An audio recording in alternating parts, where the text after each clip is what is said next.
Welcome back, Insomniacs. As usual, it's the middle of the night. We left off on page 31, and we'll continue with pages 32 through 49 of the PDF. Pages 50 to 52 of the PDF was the ambulance report that we already went over. And pages 53 through 64 of the PDF is a DHS file. And it says that it takes it through page 89 if you're going by the file page numbers. This is why I numbered the PDF with actual page numbers, because the numbers are way off from here forward, because those pages from the DHS section were omitted from this file that I have. There are a few pictures which I'm choosing not to share, and page 65 of the PDF begins the witness statements and affidavits. Some are handwritten, some are typed. There are redacted sections, and I'll try to match up the initials with the names as I did in the previous episode. As this is supposed to be a continuation of that one, I will not be doing mail time. It is now time to jump back in.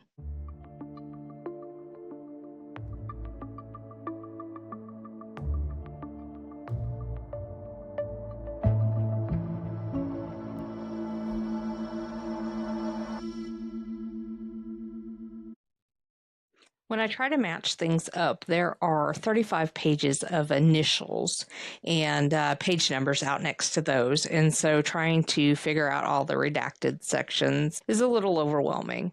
I am on page 32 right now, and it's one dictation that runs all the way through page 37.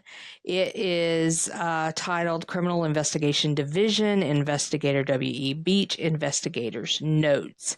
It says that on Friday, December 15th, 1989, this investigator returned to Marshall to conduct additional witness interviews in this case. The following is a synopsis of the information obtained.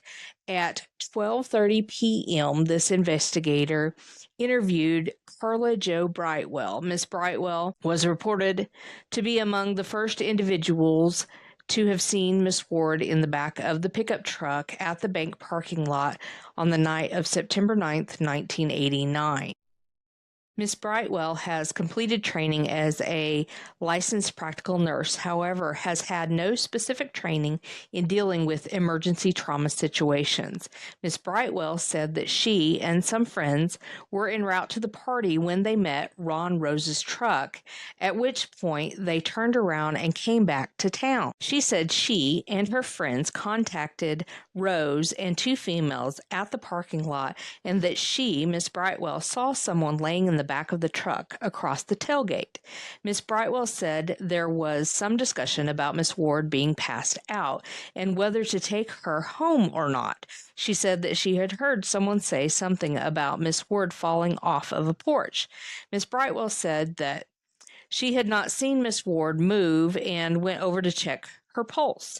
Miss Brightwell said that she thought she felt a pulse originally, but has decided since that time that what she felt was her own pulse.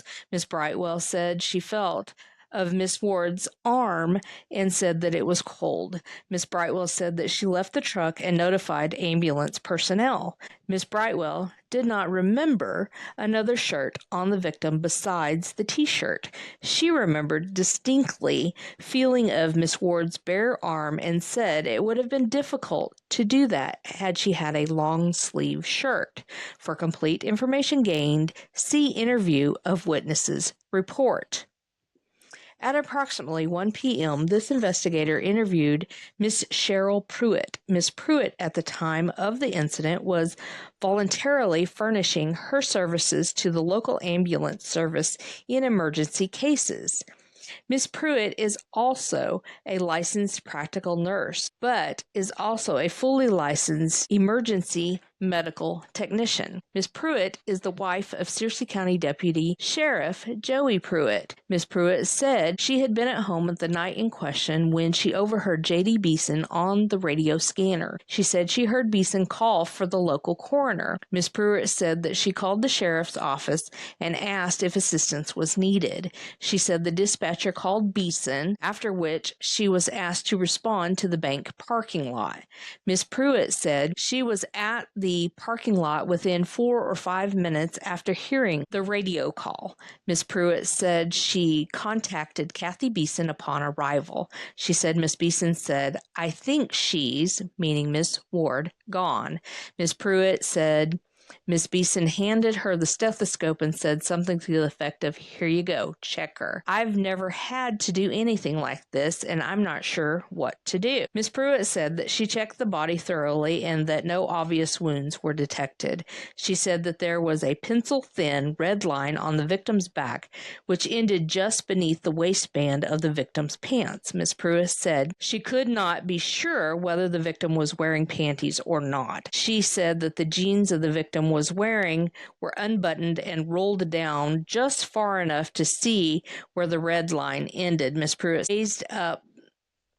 said she raised up the victim's t-shirt and checked for vital signs, etc., without result. Miss Pruitt made notes that there was dirt in the victim's hair, primarily down to the scalp. She noted the victim felt damp, but the fact that the victim was cold could have enhanced the damp feeling.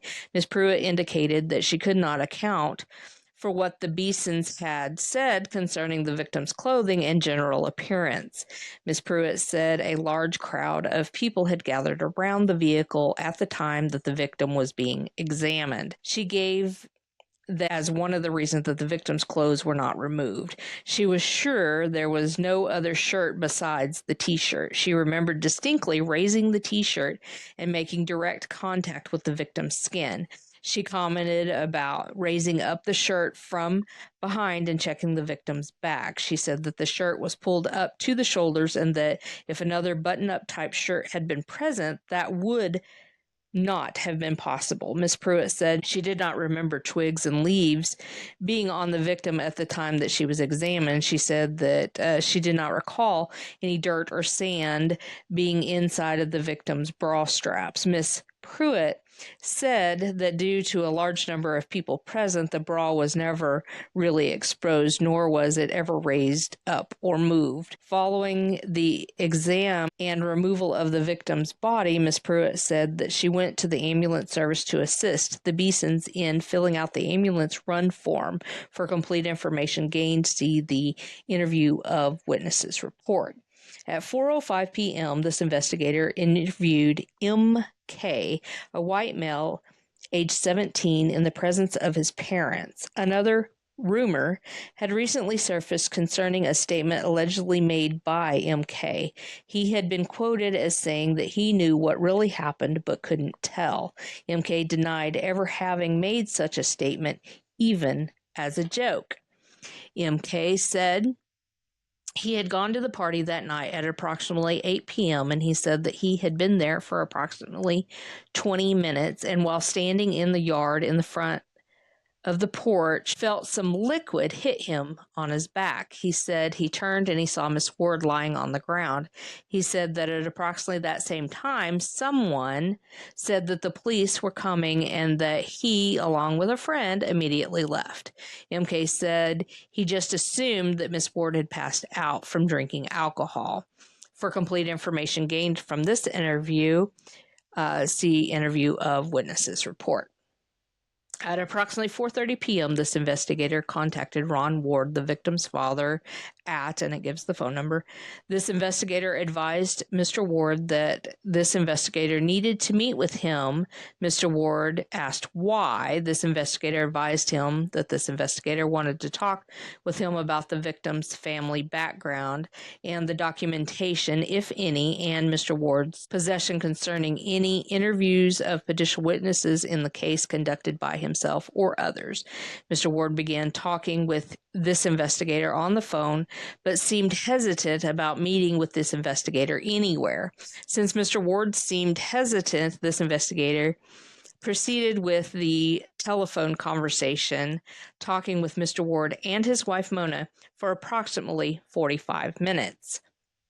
This investigator asked Mr. Ward if he had tape recordings, etc., of witnesses, and he said that he did have some and had notes that he had made of others. Mr. Ward asked this investigator if anyone else had seen the shirt. This investigator told him that so far the only mention of the pinstripe shirt had come from him and the Beesons. Mr. Ward said that Jamie Ward had told him that he remembered the pinstripe shirt, but not the t-shirt. He said Jamie Ward remembered his daughter having a black eye. This investigator told Mr. Ward that Jamie had mentioned a spot near the victim's eye, but had not told this investigator anything about a different shirt. This investigator also told Mr. Ward that according to Dr. Malik, there was no black eye. Mr. Ward was told Dr. Malik has stated the dark line under the victim's eye had been caused by blood seepage behind the eye as a result of the autopsy. Mr. Ward said, well, what about the broken nose? This investigator told Mr. Ward that Dr. Malik said that there was no broken nose. Mr. Ward then began talking about the location of the beer kegs at the party and no sheet in Ron Rose's truck being used to cover his daughter. This investigator told him that there had been a white sheet in Rose's truck, which was recovered by this investigator and sent to the crime lab for analysis. Mr. Ward asked if this investigator had information about S.H. being called by a girl, stating his daughter had been involved in a car accident. This investigator explained to him that on the night of this investigation began, that this investigator contacted Miss Richard Horn about her daughter, I believe that's Sarah Horn, the S.H., about her daughter Sarah having called BT. Miss Horn explained that there had been a misunderstanding. She said that her daughter heard Miss Ward had been hurt in an accident and had just assumed it was a vehicle accident. Mr. Ward said his information indicated that BT was called before 7 p.m. that night. Mr. Ward again talked about Jamie Ward having seen the pinstripe shirt and a black eye. Mr. Ward said that MB, JSH, and TR had all told him that they got to the party around 7 p.m. and that his daughter had already been on the ground. This investigator asked him if the boys said that they saw her on the ground at 7 p.m. or got to the party at 7 p.m., and Mr. Ward said he had written down that they had seen her on the ground at 7 p.m. Mr. Ward was advised that this investigator had interviewed all three boys and that was not what they told this investigator. Mr. Ward said that, and these are all initials. This page is page 35. The initials for this entire page are BT, JW, MB, JSH, TR, DB, MK, TGH, KW, MW, and FG, where it says Mr. Ward was advised this investigator had interviewed all three of the boys. I'm not sure which names go into what spots, but it said they arrived at the party, they saw Olivia on the ground. They were told by other people at the party that she had passed out. They stayed 20 minutes or 30 minutes and then left, and then came back with, there's a couple more redacted names, and that Olivia was still on the ground. This investigator explained to Mr. Ward that conflicting information of that source was why he and this investigator needed to meet. This investigator explained to him that if copies of tapes and notes could be obtained, this investigator could compare them to information in the file, and that if serious conflicts existed, this investigator could interview or re-interview the sources of the conflict. This investigator asked him if it would be possible to get copies of the tapes and notes that Mr. Ward said yes, but he would like to talk to a friend over the weekend and do that make copies. This investigator began asking questions about the last time that Mr. Ward had seen Olivia alive, and Mr. Ward said he had last seen his daughter on Friday morning, September 8th, 1989. He said the school bus had run and that he had taken Olivia and his other two children, Crystal and Matt, to school. The initials that they had listed for Crystal started with a C, and I'm told that her name actually starts with a K, but the names fit, so that's why I put that in there. Mr. Ward said that he last remembered his daughter wearing the pinstripe shirt and a pair of stonewash pants. He said that she had not taken any other clothes with her, nor did he know any intention on her part to stay in town that night. He said, however, that if she had no transportation, it would not be unusual for her to stay in town. As this investigator continued this line of questioning, Mr. Ward told this investigator to talk to Mona Ward. Miss Ward also stated that her daughter had not taken extra clothes, nor had she said anything about staying in town. She said Crystal came home from school and said Olivia was going to be spending the night with FG. And Miss Ward explained that she and her family lived 12 miles outside of Marshall and at that time had no phone. She said that on most Fridays, Olivia rode the bus home and then a friend would pick her up and go back to Marshall. She said that if her daughter could not find someone to come get her, that on occasion she would stay in town with a friend. Miss Ward said she just assumed that was the case and she was not concerned. She said that she went to Marshall on the morning of September 9th, 1989 and went by FG.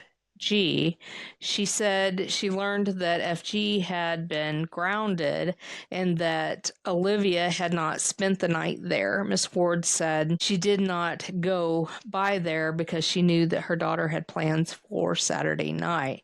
Miss Ward said her daughter had told her around the middle of the week of her plans to attend Jamie Ward's party. She said her daughter described the party as a back-to-school bash and had said that Jamie had a place to himself. Miss Ward described her daughter as a good and responsible girl. She said her daughter had worked at a local restaurant for about a year and had been given a little more freedom when she turned 16. Miss Ward said that her daughter was allowed to date, but had not done very much. Miss Ward said her daughter had a standing curfew of midnight, and Miss Ward said that her daughter was fine Friday morning and had no ailments that she was aware of, and this investigator asked her if LW's mother told her that her daughter was being sick at her stomach and spending a great deal of time in the bathroom on Friday night. Miss Ward said she had been told that. She said her daughter had not complained of any ailments. She said that her daughter did not hurt or have any cramps at a certain time of the month, but no other complaints that she knew of.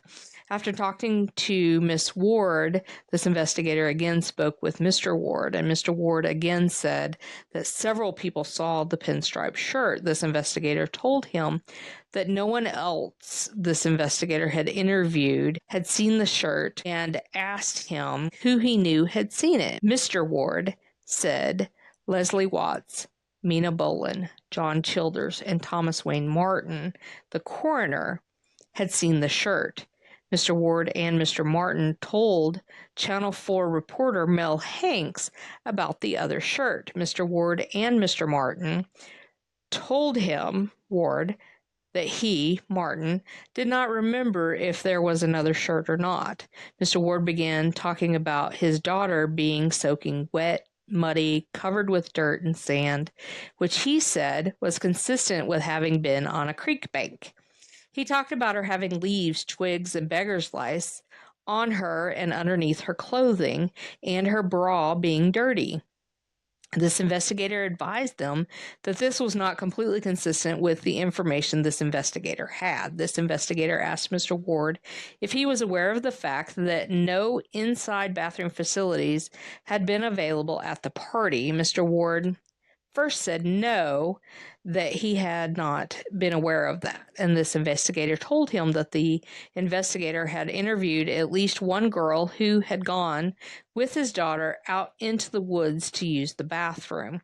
This investigator advised him that fact should account for some material on his daughter's clothing. Mr. Ward then said he had been aware that there was no running water at the residence, and he again made reference to his daughter being wet and there being no water source at the party. This next page has the initials, this is page 37, has the initials LW for Leslie Watts, MS for Mary Sanders, and LL for Luann Longshore. This investigator and Mr. Ward again began to discuss his daughter's clothing, and Mr. Ward said that he had never seen the black t-shirt until viewing a photograph shown to him by this investigator. Mr. Ward said that he had last seen her in stonewashed jeans and a pinstripe shirt. This investigator asked him if the stripes on the shirt were blue, and Mr. Ward said the shirt was white with narrow blue and pink stripes. This investigator asked Mr. Ward if Leslie Watts and her mother had told him about finding some panties in their home, and Mr. Ward said no, they had not told him that. This investigator told him that Leslie's mother told of having found a pair of soiled panties that did not belong to her or her daughter, and Mr. Ward said that Miss Watts said something to him about his daughter washing some clothes, and this investigator told him that Leslie's mother had talked about personally washing clothes, not his daughter. Mr. Ward said that Leslie had walked with his daughter to the Bilo market in Marshall at approximately 6 p.m. on 9/9 of 89. He said Leslie told him his daughter had the black t-shirt on under the pinstripe shirt, and Mr. Ward said the jeans his daughter had been wearing were borrowed from Mary Sanders. He said the only clothes he had been shown were the black t-shirt and size 14 lead jeans. He said that Luann Longshore was supposed to have picked up a bag of clothes left at the recreation center by his daughter. He said he understood later that the clothes had been taken to the sheriff's office, but that he had never seen them. This investigator told him that the clothes were there and described them to him. The clothes consisted of a tan-colored short-sleeve button-up shirt, a pink strap t-shirt, pink socks, and a black pair of jean-type pants. And Mr. Ward told his wife of the description, after which he said the pink t-shirt was his daughter's. This investigator told Mr. Ward that this investigator would contact him on Monday, December 18th, 1989, to make arrangements to pick up the copies of the tape and notes that Mr. Ward said that the sheriff didn't like him and indicated he did not want to come to the sheriff's office. This investigator told him arrangements could be made to meet someone else. Mr. Ward said, "I hope you don't feel bad about me." This investigator told Mr. Ward that this investigator had no problems with him and that we basically had the same goals but different ways of going about it. This investigator advised him that this investigator also wanted to find out exactly what happened to his daughter and that this investigator hoped he understood that. Mr. Ward indicated that he did understand. As additional information is obtained in this case, it will be submitted to the file. So that was the end of that one dictation. And moving on to the next one, page 38 is dated January 11th, 1990. It's another investigator's note by investigator W.E. Beach. It said there aren't any redacted sections in this dictation. and it's page 38 and 39. It says, as indicated in prior information submitted in this file, the victim's father, Ron Ward, had agreed to provide this investigator with tapes and written statements he had in his possession, which he claimed contained conflicting statements of information gathered in this case by this investigator. Since this investigator was scheduled to begin vacation on December 20th, 1989, this investigator contacted investigator Tom Brown and requested that he contact Mr. Ward to obtain those materials. This investigator furnished Investigator Brown with Mr. Ward's telephone number, and it gives the number. Investigator Brown said that he would contact Mr. Ward.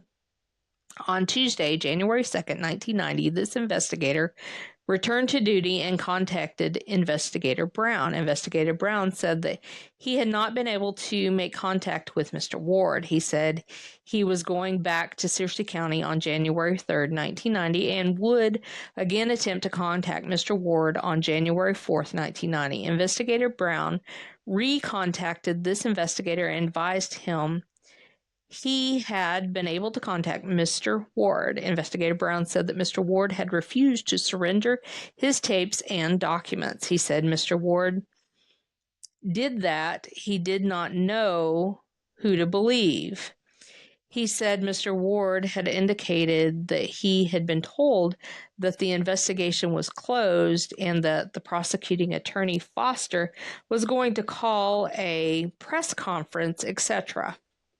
This investigator asked Investigator Brown to document his contact with Mr. Ward and submit the report to the file. Having received this information, this investigator made contact with Prosecuting Attorney Foster's office. Prosecuting Attorney Foster and this investigator made arrangements to meet at the prosecutor's office in Conway on January 5th, 1990, to further review this case. Following this agreement, this investigator obtained and reviewed the remaining taped statement and transcriptions in relation to this case. In reviewing those statements, it was noted that a possible former boyfriend of the victim, Don Gerard, had been mentioned several times. On the morning of January 5th, 1990, this investigator contacted Searcy County Chief Deputy Sutterfield and requested he locate Gerard and have him come to the sheriff's office for an interview. At 11:55 a.m. on January 5th, 1990, this investigator arrived at the sheriff's office in Marshall and more properly identified the subject as Donald Eugene Gerard, a white male, age 21. Actually, it may be Girod. It's Girod. Said that he and the victim had been friends but had never really dated. He said that he knew the victim had wanted to date him, but that he felt she was too young. Gerard said the victim had become angry with him approximately 2 weeks before her death because he had begun to date someone else. He said that during that 2 weeks period, he and the victim had not spoken to each other. Gerard said that he had worked the day of the party until 7 p.m. He said that by the time he came to Marshall that night, the victim had already been brought to the bank parking lot. Gerard said that he had seen 2 beer kegs in Gary Snow's residence probably 2 or 3 days after the party. He said that he assisted Snow tap one of the kegs and removed several containers of beer from it. For complete information gained, see interview and witness report. At approximately 2:45 p.m., this investigator met with Prosecuting Attorney Foster at his office in Conway. After a review of the file and discussion of the case in general, Prosecuting Attorney Foster and this investigator agreed that there appeared to be no new information to pursue in this case. It was agreed, based on this investigation to date, that there appeared no evidence of foul play in the death of the victim. Without any of the tapes and or documentation that Mr. Ward claims to have disputing certain facts in this case, there appeared to be no further action to be taken at this time. Prosecuting Attorney Foster said that pending his final review of the entire case file, he felt he would officially close the case in the near future. All right, continuing on with page 40. It is still the middle of the night, and because everyone is sleeping in my home, I am sitting on the throne in the bathroom, just so you guys are aware in case there's like some weird echoes or something like that.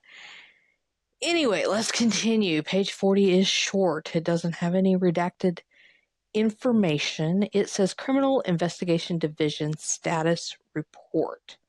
It was dictated on January 11th, 1990, and it is titled Inactive Investigation. This investigation of this case began on September 9th, 1989, and continued until the present. In that period of time, numerous witness interviews have been conducted, sworn statements taken, video recreations prepared, etc. This investigator and prosecuting attorney, H.G. Foster, have reviewed this case file in length.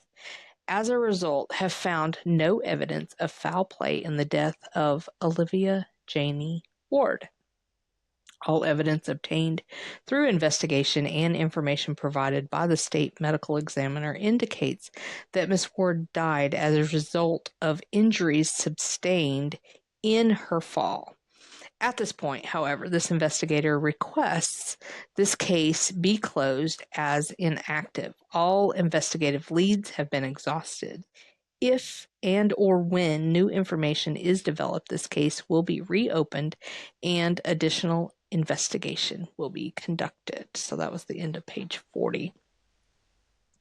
When I continue on page 41, it says Criminal Investigation Division, dictated by W.E. Beach, and the initials on here are S.P. and B.J., and I'm being told, that SP is Sarah Patterson, but BJ is Brian Jennings. So if I'm wrong, you guys let me know. Some time ago, this investigator was notified by the Searcy County Sheriff's Office that Ron Ward, the father of the victim in this case, Olivia Ward, had requested the return of the clothing of his daughter had been wearing at the time of her death. And this is, I can't remember if I told you guys the date, July 17th, 1991. Due to court and other commitments, this investigator was unable to return the clothing until July 18th. There's some lines running through it, so I don't know if it says 9th or 19 of 1991. On this date at 12:50 p.m., this investigator did return a sealed box containing that clothing to Searcy County Sheriff's Office investigator George Sutterfield. A receipt for evidence form ASP-2 was executed and will be made a part of this file. So this is where they're saying that those clothing was returned to the Searcy County Sheriff's Office. Attention, George Sutterfield. So continuing, at this time, the evidence was delivered. Investigator Sutterfield provided this investigator with a typewritten report concerning a conversation that he had had with a white female identified as Michelle Treadwell on June 17, 1991. The report, which will be placed in this file, stated that Ms. Treadwell provided information about this case, which had been provided to her by Althea Sue O'Haver.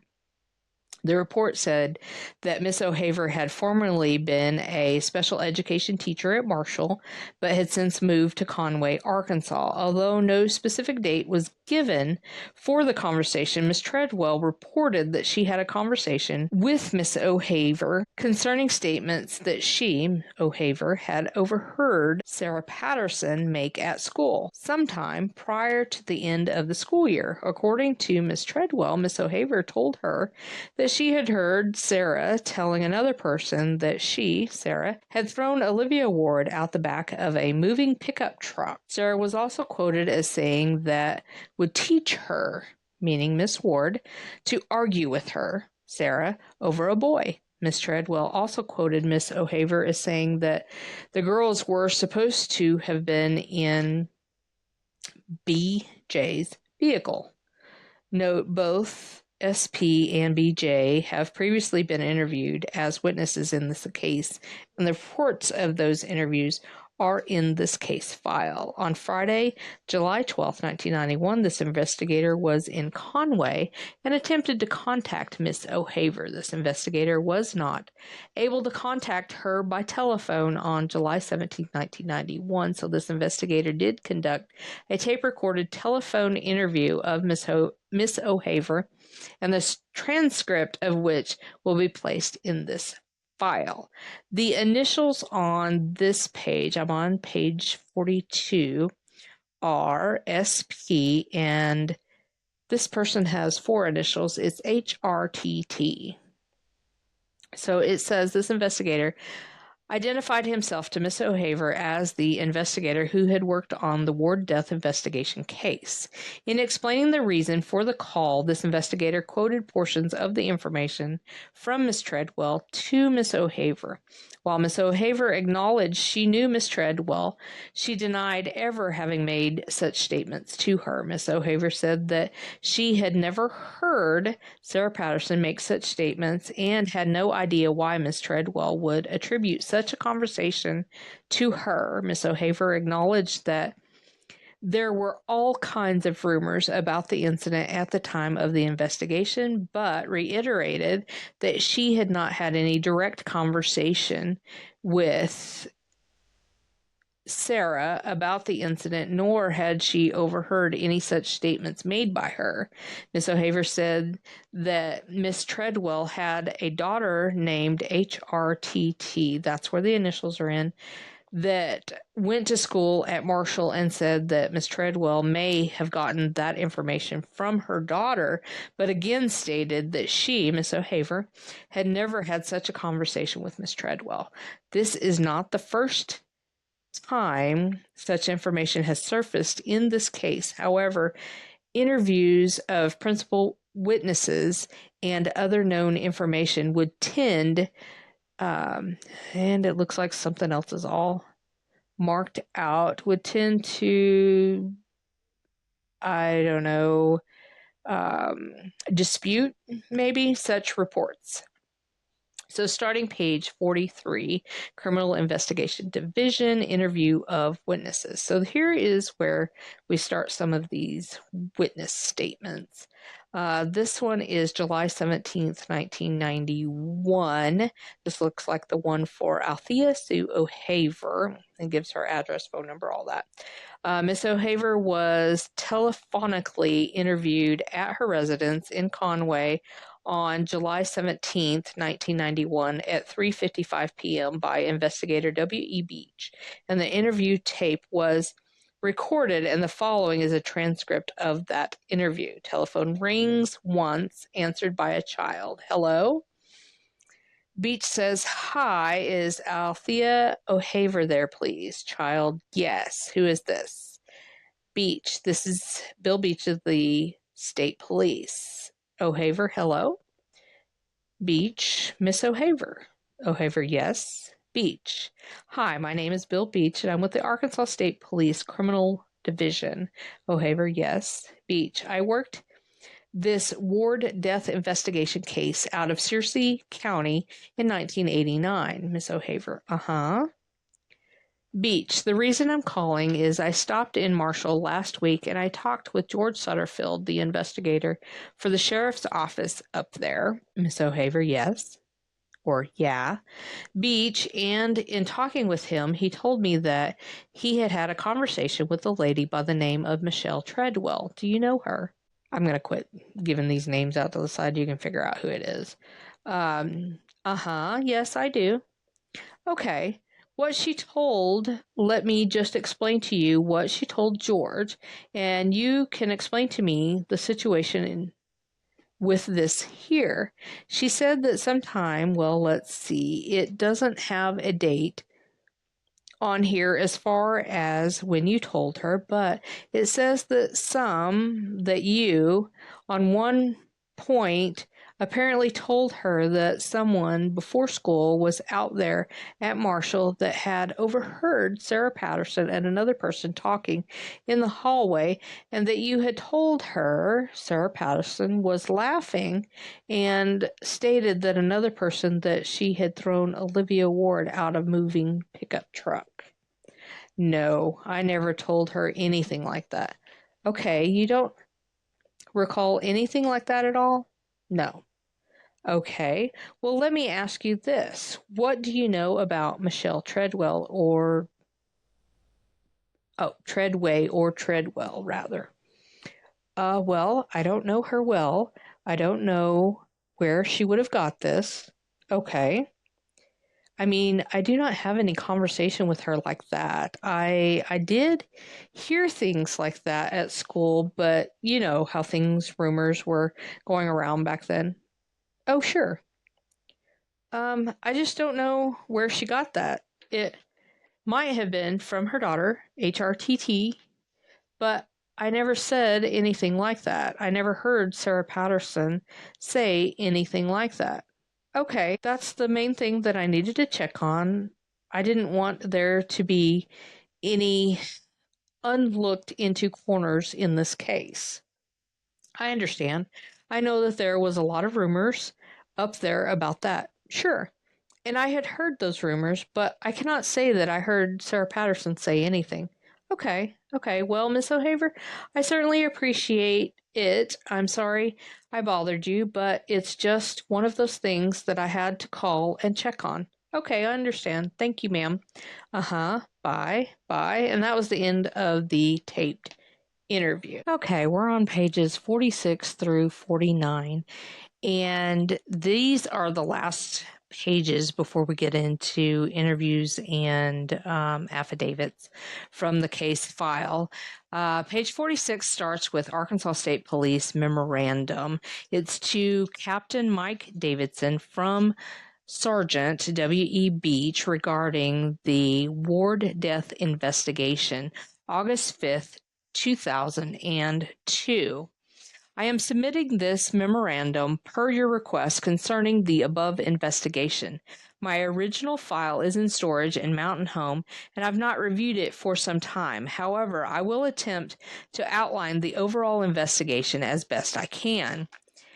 At the time this death occurred, I had the weekend duty for CID Company E and responded to Searcy County to conduct the investigation. The sheriff at the time was Kent Griggs. Sheriff Griggs requested that I take charge of the investigation, run it as much as possible without the involvement of his office. His reasoning for this was to avoid any appearance of conflict due to ongoing conflicts involving the past arrest of Ron Ward by members of this department. According to initial information, Miss Ward had been an attendee at a party on Zach Road that had been attended by several minors. Alcohol in various forms were available at the party. Someone has drawn an arrow on this next sentence. As a sideline to the investigation, an adult subject was later charged with providing alcohol for the party. So that means that charges were brought in this case. Interesting. To continue on, according to witness information, Miss Ward had been standing on the porch of this residence, and there is a portion underneath the file stamp that says beer, and then the next page continues on with the word keg. She was seen to be holding a cup in one hand and swinging around a wooden support pole on the porch with the other hand. Witnesses saw her apparently lose her grip at the pole and fall backwards to the ground. Much has been made of the fact that Miss Ward's death was reported to be from falling from a 10-inch. Please let me attempt to clarify that as I know the facts to be, Miss Ward was a rather tall and somewhat heavy-set girl. According to the witness information, when Miss Ward fell, she did not fall the 10-inch distance alone, but from the top of her head to the ground. The fall was described as being like a nesty plunge and seen in TV commercials in that it was straight back and not simply in a downward motion. There was no grass or other vegetation on the ground in that area of Miss Ward's fall, and the ground was very hard and packed with dirt and rocky. Okay, didn't they say she was 5'4"? That means she's not very tall at all, because that's how tall I am. So that's a discrepancy right there.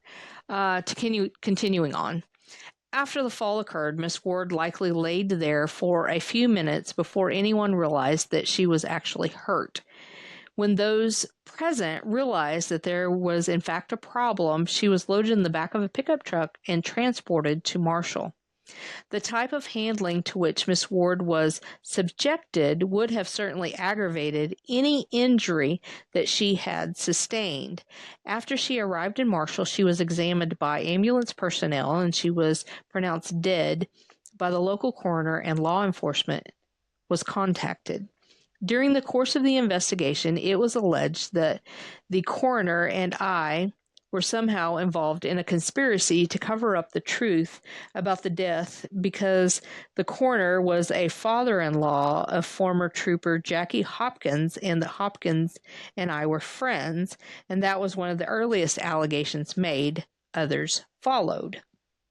That night, I began the process of identifying and interviewing as many people who had been present at the party as I could. One must understand that the vast majority of those at the party were underage kids who in all reality weren't supposed to be in there in the first place. For that reason, many of them were reluctant to talk to me, and in some cases sure didn't want to admit having been there. One of those in this situation was Judge Jerry Patterson's daughter. She had been at the party that night with some older boys, and when I originally spoke with her, she was not completely truthful with me, and I later spoke with Judge Patterson and explained the situation to him. He personally brought his daughter to the sheriff's office to be interviewed and directed her to cooperate. She clarified her information to me, including why she had not been truthful about the presence at the party, and provided me with all the information that she had. Consistently, Ron Ward has alleged that Sarah Patterson killed his daughter. The first allegation indicated that she had done it intentionally, and then later it was said to have been done by accident. No information gathered during this investigation gave any indication of that. Other witnesses verified Sarah Patterson's information concerning where she had been and what she saw that night.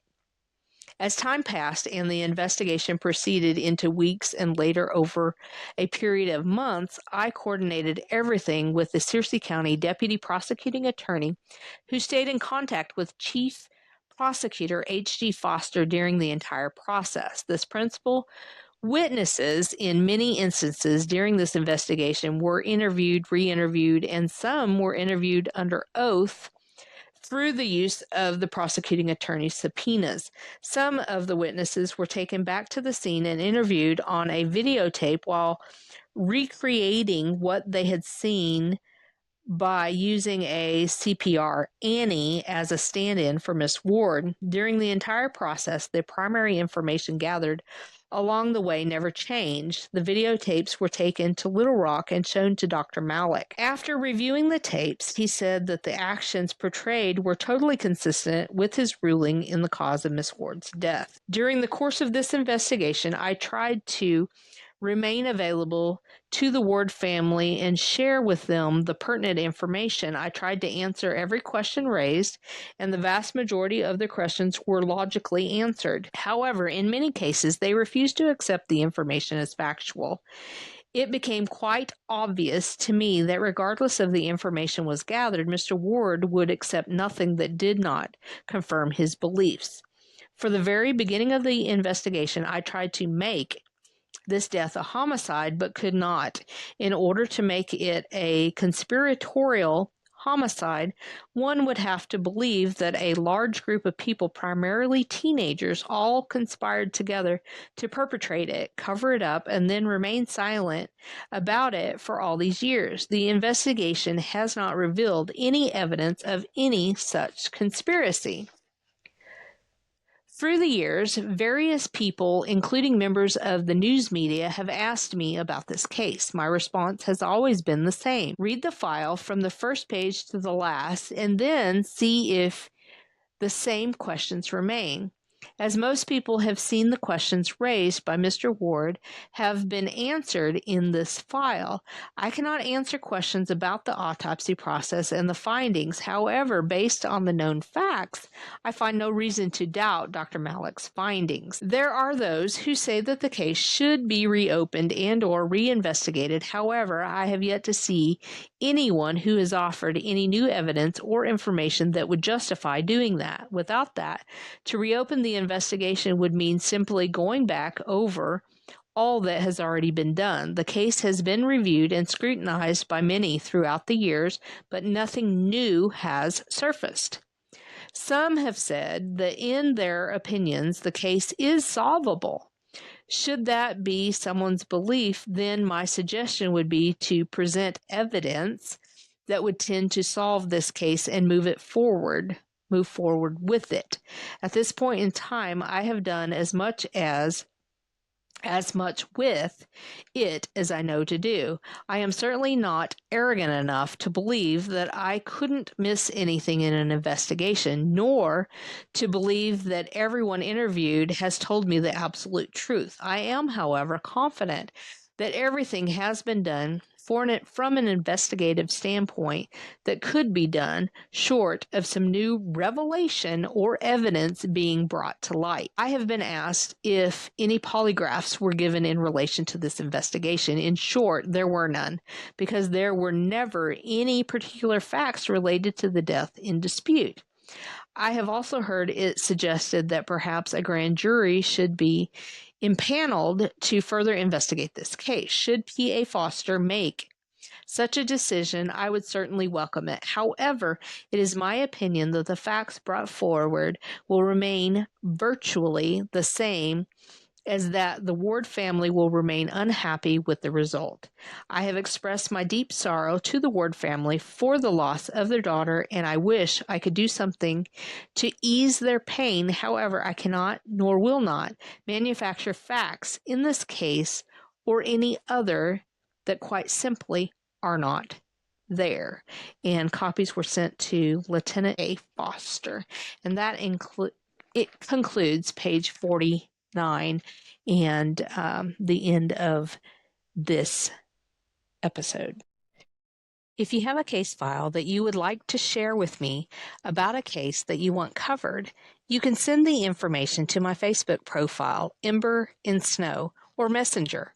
U.S. only, and the information must be a case file obtained through the Freedom of Information Act. I will review it and see if there's enough information and speculation to share. Be sure to send me a friend request, like, follow, and comment on my posts. Please share where it is allowed, and any stars sent on Facebook or Spotify are most appreciated. Be safe, and even if you can't be safe, at least wear clean underwear. Your emergency responders will be thankful.